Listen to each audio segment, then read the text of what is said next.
Salam Bang Elmat. Basic saya 3,000. Agak-agak apa rumah yang sesuai untuk saya dekat area JB ni? Untuk duduk family anak 2 orang.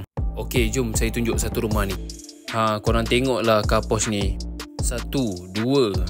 Boleh muat 2 biji kereta tahu tak? Okey, jom kita tengok dalam pula. Korang tengok ni, cantik kan, dah siap renovate. Siap elbox cornice dengan vinyl tahu tak? Lagi satu, rumah ni ada 3 bilik. So ini bilik master dia, memang sangat-sangat luas. Okey, so ni bilik kedua, sama je saiz dia. Jom kita tengok bilik ketiga pula.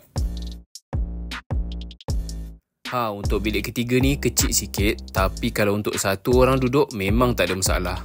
Macam cantik kan? Ini yang paling special. Panjang tak? Tabletop ni dah buat secara fully tiles. Rumah ni ada satu tandas saja, tapi tandas dia memang luas dan dah siap renovate fully tiles, memang selesa lah.